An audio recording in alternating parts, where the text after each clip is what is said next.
Պարոն Ռեբունյան, ընդդիմությունն ասում է իշխանությունը չի ամաչում 4-րդ կարգի անորակ ծորեն է բերել թմբկահարում էր այս ընթացքում։ Ես ուզում եմ ձեզ հիշեցնել, որ ընդդիմությունը ասում էր սա միակողմանի ապաշրջափակում է եւ Հայաստանի համար ոչինչ չի ապաշրջափակվելու, Հայաստանը մնալու է շրջափակման մեջ, Հայաստանը միակողմանի զիջումներ է արել, Ադրբեջանի համար է միայն ապաշրջափակում լինելու, իսկ հիմա իրանք քննարկում են թե ծորենը որ կարգի է։ Սա կարծում եմ արդեն իսկ խոսուն է, իսկ ընդհանրապես ծորենի մասնագետ ես չեմ, երևի էկոնոմիկայի նախարարությանը հարցնել, բայց ես չեմ կարծում, որ ինչ որ անհատ ձեռներս պիտի ուզենա ներգրի ծորեն, որը իր նպատակին չի ծառայում։ Պարոն Բայրամովի հայտարարությունների հետ կապված մեծ հայտարարություն։ Մեկ էլ Ռուսաստանի, ռուսաստանական ծորենի մասին ինչ են ասում։ Նորմալ է, որակը բավարարում է իրենց։ Ծորենի հետ կապված տեսնում եք ինչ լավ է։ Ունենք ծորենի հետ կապված։ Պարոն Օպինյան Բայրամովի հայտարարությունների հետ կապված ծավալուն հայտարարություններ էր, հա, տվել, փաստորեն հիմնական մեղքն է, որ Նիկոլ Փաշինյանը ինչ որ փուլի կտրուկ այսպես փոփոխության եկեղեցի տեսակետը հրաժարվել է բանակցություններ վարել ու ինչն էլ բերել է փակուղի ու արդյունքում ունենք այս ծավալի իրավիճակը, ինչն էլ հանգեցրել է պատերազմին։ Ու ավելին 19-ին ասած առաջարկներ են ներկայացել, որոնք մերժվել են։ Դա ոչ միայն Ադրբեջանի արտաքին գործերի նախարարն է ասում, այլ Ռոբերտ Քոչարյանը, Սերժ Սարգսյանը եւ Լևոն Տեր-Պետրոսյանը։ Եվ պետք է ասեմ, որ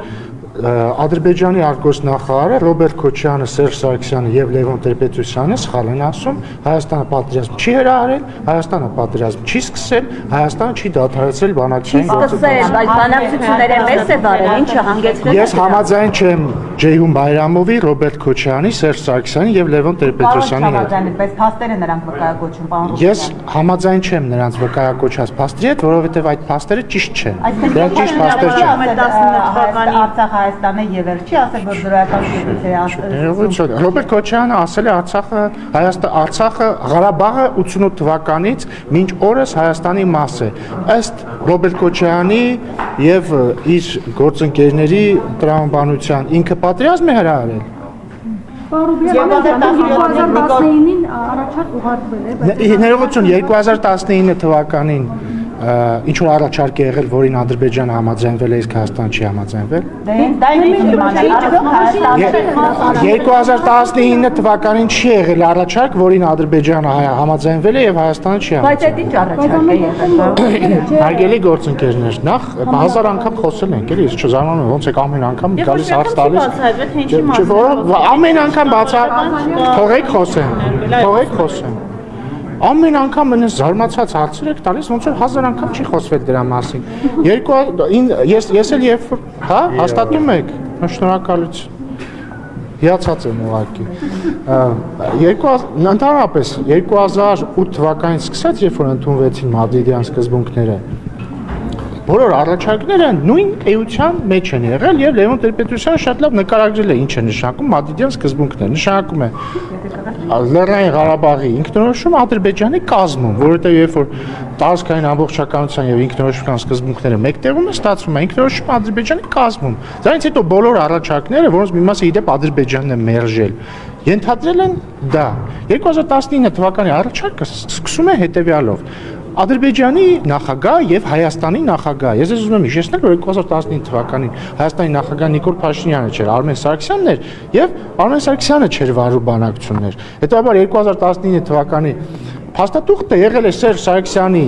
նախագահության ավարտի դրությամբ ինչ որ հանրագումար, որը Հայաստանը չի մերժել։ Հայաստանը որևէ առաջարկ չի մերժել։ Բայց ընթացքել չի տրվել փաստորեն։ Ինչ նշանակում է։ Իսկ 2016 մի վարքան 2016 թվականի առաջարկների Սերժ Սարգսյանը ընթացք տվել է կամ դրանից նախորդած որևէ առաջարկի ընթացք տրվել է։ Եվ մի կարևոր բան եմ էլի ես ուզում ասել։ Ընդհանրապես բոլոր նախագահները նախկին այսպես կոչված ինչ են ասում։ Ասում են, այ որովհետև իրանցից երկուսը երբեք չեն ընտրվել նախագահ, մեկն էլ մի անգամ է ընտրվել, երկրորդ անգամ չի ընտրվել։ Այ դրա համար այսպես կոչված։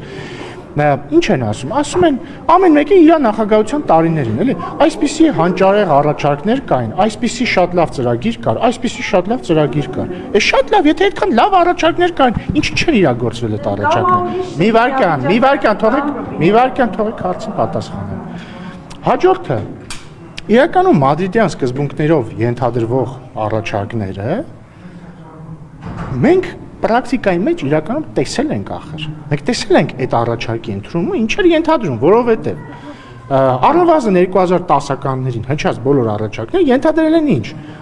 որ հայկական ուժերը դուրս են գալիս 7 շրջաններից, տարբեր վարիացիաներով, հա, բայց 7 շրջաններից Լեռնային Ղարաբաղում եւ Լաչինի Միչանսկի շուրջ առնվազն ռուս խաղապահներ են կանգնում եւ կարգավիճակի հարցին չի լինում անդրադարձ։ Այսինքն նշած ամեն ինչը նոյեմբերի 9-ի հայտարարությամբ տեղի ունեցել։ Մենք արդեն տեսել ենք ինչ է լինում, երբ որ հայկական ուժերը դուրս են գալիս 7 շրջանների մի մասից, երբ որ մնում է Լաչինի Միչանսկ եւ Լեռնային Ղարաբաղ ռուս խաղապահների կանգնելով եւ տեսել ենք որ դա որևէ կերպ կթող ես հասկանում եմ որ հրապարակ օրաթերթը մի քիչ խնդիրներ ունի, բայց մի ընդհատեք ինձ։ Ես խնդիրներ բացարձակ չունեմ ու երբ որ ես պատասխանում եմ մի ընդհատեք ինձ 5 շրջան Եվ հետեւաբար մենք տեսել ենք, դե չշարունակեցի ուղղակի խնդիրներ ունի ինչի հետ, որովհետեւ փորձում են պահել բարեկրթության սահմանները։ Եվ մենք տեսել ենք, որ ոչ նոյեմբերի 9-ի հայտարարությունը եւ ռուս խաղապահների ներկայությունը Լեռնային Ղարաբաղում չի խանգարել, որպեսզի Ադրբեջանը 2023 թվականի սեպտեմբերին իր վերահսկողության տակ վերցնի Լեռնային Ղարաբաղը։ Հետեւաբար, երբ որ իրանք ասում են, այ այն ժամանակ էս ինչներ, մենք դրա իրագործումը գետնի վրա տեսել ենք։ Պարոն Բինյան, մեկ այլ հարցի անդրադառնանք։ Ներողություն էլի, հարց ունեք։ Այո, պատերազմ չեք կարծում, որ բանակցություններից հետո այդ ձեր ասած որ տեսել ենք եւ պատերազմից հետո բոլորովին ուրիշ վիճակ էր լինելու։ Այսինքն մեզ արդեն մենք ստորացուցիչ պարտություն էինք գրել, դրանից հետո ինչ էիք ակնկալում։ Իսկ եթե բանակցություններով գայիք այդ 7 շրջաններին ուրիշ ձև չէր լինի, դուք ավելի լավ գիտեք հիմա դա պատերազմական ելքով իրավիճակ ուրիշ բան է, բանակցությունների ելքով իրավիճակը ուրիշ բան է։ Հիմա ինչի՞ք ասում, որ մենք տեսել ենք այդ վիճակը։ Որովհետև մենք տեսել ենք այդ վիճակը։ Ես ձեզ ասում եմ, եթե փաստարկն այն է։ Երկու մասի էլի բաժանենք փաստարկը։ Իրանք ասում են, այ մեր ժամանակ քննարկում էր այս հանճարեղ լուծումը եւ շարունակությունը։ Մեղադրանքներ մեզ։ Հիմա ես ասում եմ, հակափաստարկ համար 1, եթե ձեր ժամանակ քննարկում էր այդ հանճարեղ լուծումը, ինչի այդ հանճարեղ լուծումը չի իրագործվել։ Գուցե որովհետև այդ հանճարեղ լուծմանը Ադրբեջանը չի համաձայնվել երբեք։ Հակափաստարկ համար 2, նույնիսկ եթե այդ ձեր պատկերացրած հանճարեղ լուծմանը Ադրբեջանը համաձայնվեր, այդ լուծումը արդեն իսկ հայտնի է, ենթադրելու էր 7 շրջանների վերահսկողության հանձնում Ադրբեջանի կամ 7 շրջանով կամ 5+2 կամ Լաչինի Միչանսկ պահելով, այսքան կիլոմետրաժով կամ այսքան, բայց էությունը շատ չի փոխվում։ Եվ Լեռնային Ղարաբաղի շուրջ ռուս խաղապահ զորամիավորման տեղակայում։ Հիմա ասում եմ, մի պայմաններում, երբ որ Լեռնային Ղարաբաղի շուրջ ռուսական խաղապահ զորակազմի տեղակայում տեղի ունեցել էր եւ Լաչինի Միչանսկի շուրջ, Ադրբեջանը գրավել է Լեռնային Ղարաբաղը։ Հետևաբար իրենց պնդումը, որ տեսեք, այսպիսի հանճարեղ բան էր լինելու, նախ փաշ չի որ լինելու էր, երկրորդն էլ լինելու դեպքում մենք արդեն տեսել ենք դա ոնց է ավարտվում։ Ժամանակ Ռուսաստանի հետ հարաբերությունները այնքան փչացած չէին, որքան օրինակ պատերազմից հետո, երբ որ հակառուսական նոտաներ էին։ Ինչ հակառուսական նոտա։ Ինչ հակառուսական։ Սերժ Սարգսյանի հարցազրույցը։ Սերժ Սարգսյանի հարցազրույցը կներեք, ես ո մազոխիստ չեմ Սերժ Սարգսյանի հարցազրույցը, դնեմ 7 ժամ նայեմ։ Չէ, դուք գոնե փող եք ստանում դրա համար, հարգարակրող եք զարգացել գործնա։ Ով ասում, ես վստահ չեմ։ Ժամը 6-ից գրոհեց Facebook-ում։ Դե անպայման չի նայել դրա համար։ Բայց չէ, չեմ նայել Սերժ Սարգսյանի հարցազրույցից մի ուշագրավ դրվագ կա, դուք Նիկոլ Փաշինյանի ամենամերձավոր թիմակիցներն եք, հեղափոխության ժամանակ միշտ կողքին եք եղել, ասում է այդ ժամանակ Նիկոլ Փաշինյանին փոխվարչապետի պաշտոն են առաջարկել։ Ես նման բան չեմ։ Ով է Սվիտասկին է նրան ասել այդ մասին։ Ես չգիտեմ։ Նա ասել Սերժ Սարգսյանին։ Ես չգիտեմ ինչ են խոսել Սվիտալսկին Սերժ Սարգսյանի հետ, ես նման բան երբեք չեմ իմացել։ Նիկոլ Փաշինյանի հետ զրուցել է եւ Փաշինյանը Սվիտասկին այդ մասին ասել է։ Ես նման տեղեկություն չունեմ։ Այսինքն նման բան չի քննարկել, չի եղել։ Ես համենայն դեպս տեղյակ չեմ եւ ես վստահ եմ որ տեղյակ կլինեի, եթե այդպիսի բան եղած լիներ։ Ռոբերտ Քոչյանի եւ Սերժ Սարգսյանի հարցազրույցներում այսպես կալմիկ թենով գծված իրենք երկուսն նույն բանն էին պնդում բանակցությունների հետ կապված, ձեզ մեղադրումը դուրս թողեցիք բանակցություններից, պատերազմը դուք հրահրեցիք։ Ինչ որ միտում կա այս հարցազրույցների իրար հաջորդականության մեջ, նաեւ դրան գումարենք Նարեկ Կարապետյանի հարցազրույցը դրսի լրատվամիջոցներին էլի ձեզ մեղադրանք։ Շուրջան ասում եմ ես համաձայն չեմ Ադրբեջանի արտգործնախարարի Ռոբերտ Քոչյանի, Սերժ Սարգսյանի եւ Լևոն Տեր-Պետրոսյանի պնդումների հետ։ Ես համաձայն չեմ եւ ճիշտ եք նկատում, որ այդ պնդումները նույնն են։ Հիմա դուք դատեք նորմալ է, որ Ադրբեջանի արտգործնախարարը մեղադրում է Հայաստանին պատերազմ հրահրելու բանակցային գործընթացը կանգնացնելու մեջ, ինչը հասկանալի է, որովհետեւ ինքը հակառակ կողմն է, պետք է հակառակ կողմին մեղադրի, բայց նորմալ է, որ նույն մեղադրանքը Հայաստանի հասցեին հնչեցնում են Ռոբերտ Քոչյանը, Սերժ Սարգսյանը, Լևոն Տեր-Պետրոսյանը։ Ասեմ ավելին, նշեցիք Սերժ Սարգսյանի նախկին աշխատակազմի ղեկավարի որդու հարցազրույցը, որ ես էլի չեմ նայել, բայց մի հատված տեսել եմ, որտեղ ասում է, որ 2023 թվականին Հայաստանի վարչապետը հայերին Լեռնային Ղարաբաղից տեղափոխեց Հայաստան։ Կարծես որևէ բան չէր եղել, ուղղակի Հայաստան Նիկոլ Փաշինյանը էթնիկ զտման ենթարկեց Լեռնային Ղարաբաղը։ Այս են այս մարդիկ, իրանք ինձ թվում է մեկ-մեկ ես հասկանում եմ քաղաքական գործունեություն, ընդդիմադիր գործունեություն, բայց պետք է տարբերակես պայքարը երկրի իշխանության դեմ, ինչը նորմալ է, եթե դու ընդդիմադիր ես, պայքարից քո պետության դեմ։ Պարոն Ռուբինյան, մի րոպե կներեք, էլի Բայրամովը ասում էր, որ այդ իրավիճակում այդ շրջանում իրենք փաստեր են հավաքել եւ միջազգային հանրությանն են ներկայացրել այդ փաստերը, մասնավորապես նշում էր Նիկոլ Փաշինյանի հայտարարությունը Արցախը Հայաստանը եւ վերջ Տավուշյան դեպքերից հետո այդ ցուցադրաբար միջոցառումը մեդալներ հանձնելը, համահայկական խաղերի անցկացումը Ստեփանակերտում։ Դուք այնուհանդերձ չեք կարծում, որ այդ ամենը ինչ որ կերպ նպաստեց, որ Ադրբեջանն ավելի ագրեսիվ դառնա։ Ես համաձայն չեմ Ադրբեջանի արտգործնախարարի Ռոբերտ Քոչյանի եւ Լևոն Տեր-Պետրոսյանի եւ Սերժ Սարգսյանի պնդումների հետ, որ Հայաստանը հրահրել է պատերազմից, դրանց հետ համաձայն չեմ։ Ես համաձայն չեմ Ադրբեջանի արտգործնախարարի եւ Ռոբերտ Քոչյանի պնդման հետ, թե իբր 2020 թվականին Հայաստանը Տավուշում հուլիսին սահմանային պրովոկացիա է դիմել։ Ես համաձայն չեմ Ռոբերտ Քոչյանի եւ պարոն Բայրամովի միջև այդպես է ասել։ Ու մի կողքից բան արեք, մեկնաբանեք իմ ասածները։ Հաջորդը ես կարծում եմ պատճառը, որ Ադրբեջանը սանձազերծեց պատերազմի 44 օրյա հետեւյալի մեջ է։ Այն տարիներին, երբ որ պետք էր Հայաստանի ռազմական բյուջեն մեծացնել, որպեսզի հարաբերակցությունը Ադրբեջանի հետ ռազմական բյուջեից 1/1-ից չդառնա 1/5-ին 2008 թվականի դրությամբ, պետք էր այդ տարիները օգտագործել Հայաստանի ռազմական բյուջեն մեծացնելու համար, ոչ թե Ռոբերտ Քոչյանի ընտանեկան բյուջեն մեծացնելու համար կամ Սերժ Սարգսյանի ընտանեկան բյուջեն մեծացնելու համար։ Եւ այսպես շարունակ։ Այդ է պատճառը եղել 44 օրյա պատերազմի, երբ որ բալանսը այնպես էին խախտել, որ չկար զսպիչ հանգամանք։ Շատ բարձ։ Ինչ? Բալանսը խախտված էր։ Պատերազմը հենց այդ է սկսում է, երբ որ բալանսը խախտվում է, եւ ոչ թե հավասար։ Ինչի պետք է Ադրբեջանը մի վարքա մի իմ հետ հավասար խոսեք։ Ինչի պետք է հավասար խոսում եք։ Հենց հիմա դուք իմ հետ հավասար խոսում եք։ Ինչի պիտի Ադրբեջանը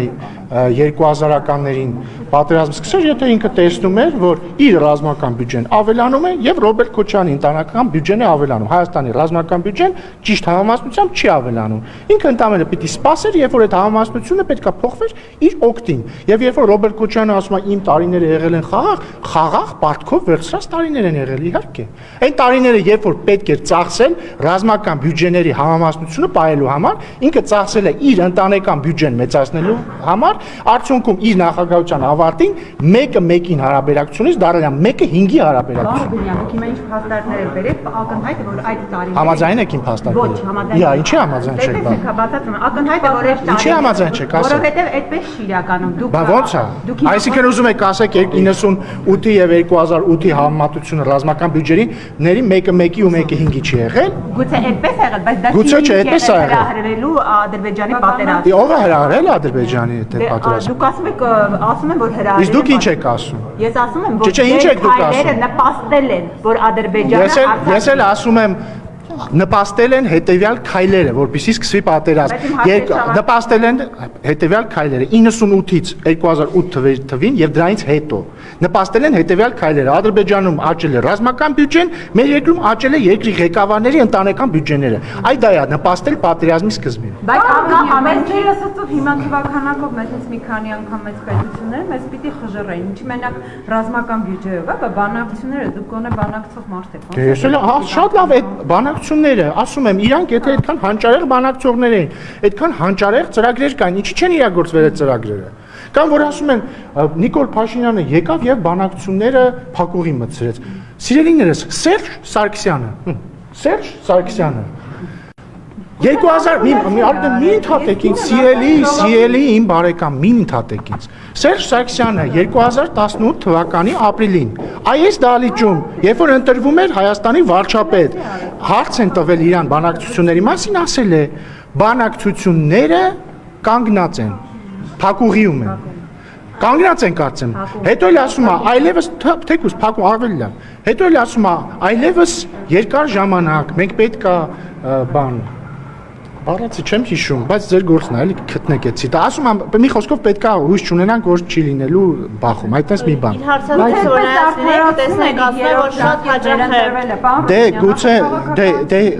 դե հիմա գուցե տարբեր մարդիկ տարբեր ձև արդարացնում են իրանց իշխանության օրոքները, գործած սխալները, մեղքերը եւ այլն։ Վարչապետի մասին վարչապետի հայտարարությունից հետո ձեր ընդդիմախոսները ենթադրում են, որ զիջումներ կլինեն, ասենք։ Դե մի քիչ աբսուրդային է, ձեր կարծիքով այդպիսի հնարավորություն կարող է լինել, որ զիջումներ լինել եւ մենք դրա դեմ չկարողանանք ապրել։ Մի քիչ աբսուրդային են մեր ընդդիմադիր գործընկերների քննարկումները, որովհետեւ երբ որ վարչապետ Փաշինյանը չի խոսում մեր օկուպացված տարածքների վերադարձի մասին, չնայած ինքը միշտ խոսում է, բայց ասենք թե 3 օր չի խոսում։ Ասում են, ահա, ինչու նա չի խոսում մեր օկուպացված տարածքների վերադարձի մասին։ Երբ որ ասում են մենք պետք է վերադարձնենք մեր օկուպացված տարածքները, այդ թվում Արցախը, ասում են, այսինչ է, ուրեմն զիջումների անեն։ Հիմա, ինչ վերաբերում է անկլավային հարցերին, դրանք պետք է որոշվեն սահմանազատման հանձնաժողովների աշխատանքի շրջանակներում։ Սահմանազատման հանձնաժողովները ընդունել են աշխատակարգ, որը նաև մեր կողմից օրինակ վավերացվել է ազգային ժողովում, իրենց կողմից իրենց համապատասխան ներպետական ընթացակարգերով վավերացվել է։ Դա ինչ է ենթադրում, ըստ այդ աշխատակարգի սահմանազատման հանձնաժողովների աշխատանքը, ինչ է ենթադրում, որ իրենք պետք է բնականաբար իրավական հիմքերը դնեն, իրար առաջ քննարկեն, կատինում ամբողջ սահմանազատման համար տարբեր հատվածների տարբեր թողեք ավարտեմ սահմանազատման հանձնաժողովում կողմերը պետք է դնեն տարբեր հատվածների վերաբերյալ իրենց ունեցած քարտեզագրական իրավական հիմքերը եւ այլն իրականացնեն սահմանազատում ստորագրեն վերջում սահմանազատման բաները պրոտոկոլները այսպես կոչված ամենավերջում նաև պետքա պայմանագիր, երբ որ ավարտեն սահմանազատման գործընթացը, պետքա միանց հետ պայմանագիր կնքեն դելիմիտացիայի վերաբերյալ։ Հաստատ մինչև ընտրությունները չի լինի, որովհետև դա երկար աշխատանք է։ Նաև սահմանազատման գործընթացը հնարավորություն տալիս է տարածքների փոխանակում անելու, բայց եթե օրինակ տարածքների փոխանակում չի լինում, հանրակրվեի պահանջ չկա, որպեսզի օրինակ պայմանագիրը սահմանազատման վերաբերյալ ստորագրվի եւ ավերացվի։ Եթե ընթացքում որոշվի ինչ-որ տարածքներ փոխանակել, այդ դեպքում արդեն հանրակրվեով ալինի։ Հիմա որևէ նորություն չկա այդ հարցերով։ Այսինքն սահմանազատման հանձնաժողովի հանդիպում էս վերջին շրջանում չի եղել եւ նոր զարգացումներ չկան։ Որտեղից է ծագել։ Արցվաշենի թեման ծագել է այն պահից, երբ որ Արցվաշենը օկուպացվել է։ Այսինքն կանգնած ենք չի օկուպացվել։ Գրավել են աշխատանքը։ Գրավել են։ Ես ու դուք ես Արցախաշենում էի այդ օրը։ Ես այդ օրը բայց բան չէի, վստահ չեմ, խոսել գիտեի, թե չգիտեի։ Դրա համար ես այդքան լավ չեմ։ Շարոբյան, այսինքն սահմանազատման աշխատանքների գործընթացը Դե տափեցում կանեք, չէ՞։ կանգնած է աշխատանքը սահմանազատման։ Կանգնած չի, բայց նկատի ունեմ նոր, կանգնած չի, բայց նոր հանդիպում դեռ տեղը չի ունեցել, կունենա որևէ խնդիր չկա, իսկ ինքը իր հունով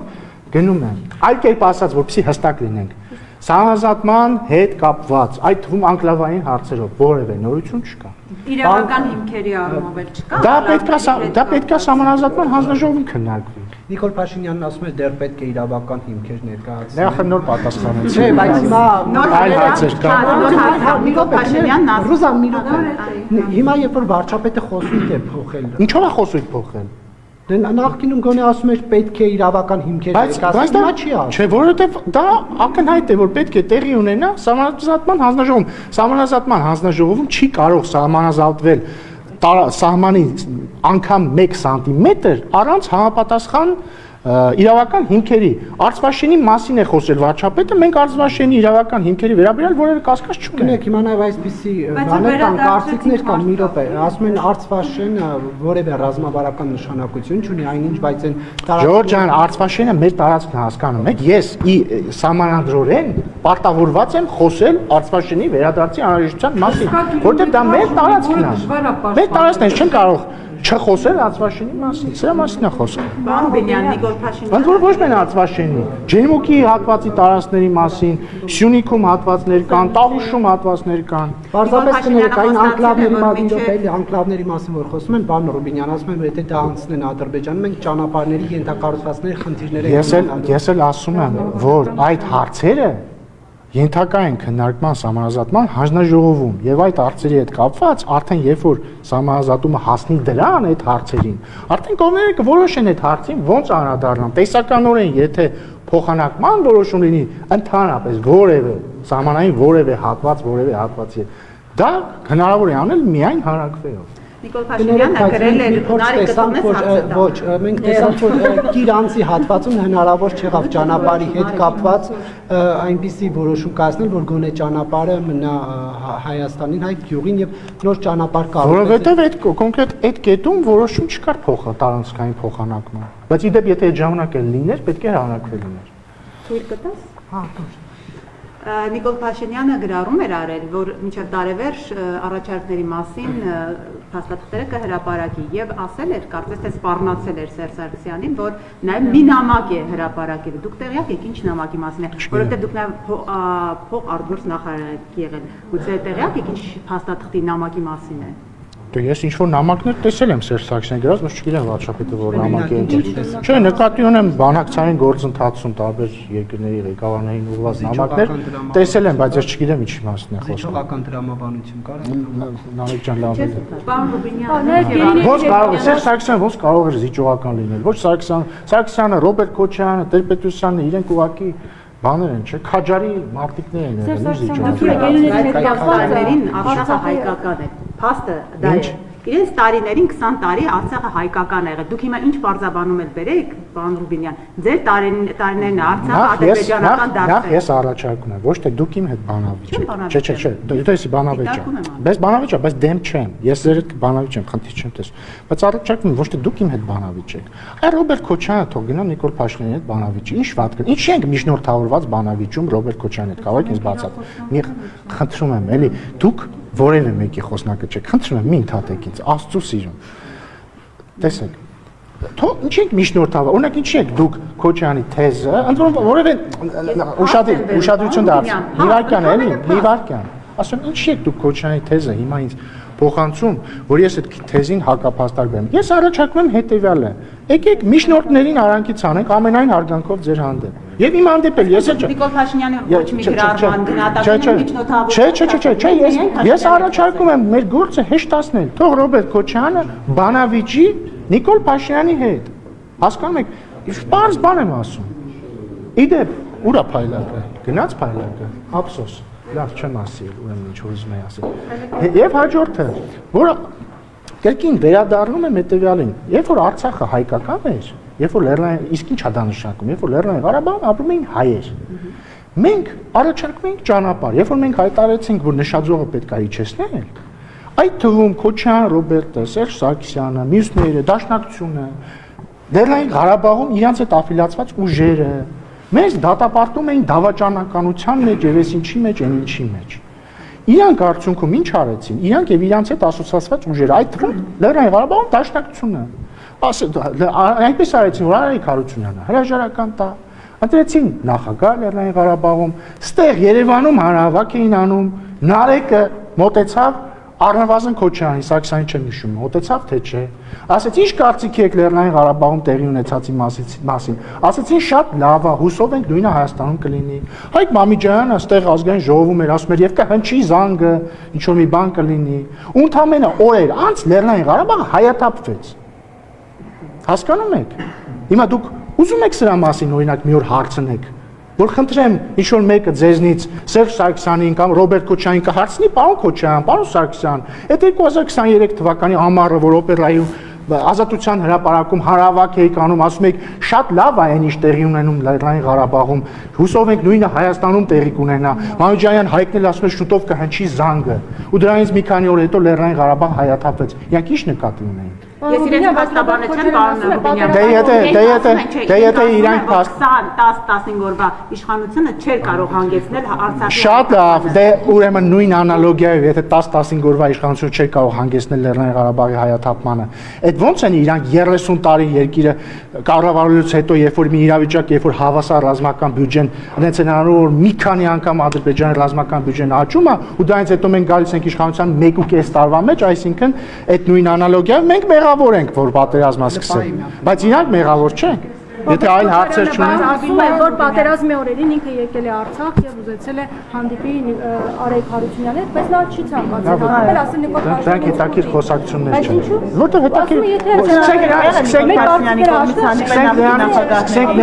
սկսենք նրանից, որովհետեւ Արայք Հարությունյանը ազատության մեջ չի, որ իմանանք ինքը դա հաստատում է թե չէ։ Ես ինչ իմանամ իրանք իրար հետ ինչ են խոսում։ Բայց ես ինչ իմանամ իրանք դες բան խոսել են թե չէ։ Ինքը ասում է ես այս մարդու հետ խոսել եմ սա, ես ինչ իմանամ ճիշտ ասում Բայց թե չէ։ ըստեյության աներկայացնում որ Այլ հարցեր կան։ Ռոբերտ Քոչարյանը անընդհատ խոսում սպառված փաստաթղթի մասին, հա, նոյեմբերի 9-ի, որի ժամկետը Չգիտեմ, երևի ուզում է խոսա, չգիտեմ։ Եթե այլ Ռոբերտ Քոչարյանը ասել է, որ իշխանապողության դեպքում հանրային համերաշխությունն է վերականգնելու, որովհետև ձեր իշխանությունը իր բառերով ասած Նիկոլ Փաշինյանը չար է եւ կոնֆլիկտ։ Դե Ռոբերտ Քոչարյանի իշխանության եղած վերջին օրերին հանրային համերաշխությունը, եթե ինքը պատկերացնում է, այսինքն հիշենք Ռոբերտ Քոչարյանի իշխանության վերջին օրերը, 10 զոհ Երևանի փողոցում, տանկեր Երևանի փողոցներում։ Դա է հանրային համերաշխությունը։ Թե ասենք այն որ Պապլավոկ էր ինքը գնում, դրանից մի քանի ժամ հետո այդտեղ մարդ էր սպանվում, դա է հանրային համերաշխությունը։ Գիտեք բանը, գիտեք այդ ժամանակ ես հիշում եմ Առավոտ թերթում Արամ Աբրահամյանը գլխավոր խմբագիր, այն ժամանակ էլ էր գլխավոր խմբագիր, չեմ հիշում թերթում էր գրել թե ուրիշ տեղ էր ասել, ասում էր հումոր էր էլի արել, որ այսօր Ռոբերտ Քոչարյանը այցելել է ազգային պատկերասրահ, զոհեր չկան։ Մա այդ է իր համերաշխությունը եղել։ Նիկոլ Փաշինյանի ավտոշարասյունն անցած զոհեր չկան։ Ո՞վ է գրում։ Էլի Facebook։ Ես օրինակ հղում արեցի ով է գրել։ Ես կգտնեմ ստատուս։ Դե գտեք ինձ ուղարկեք, շնորհակալություն։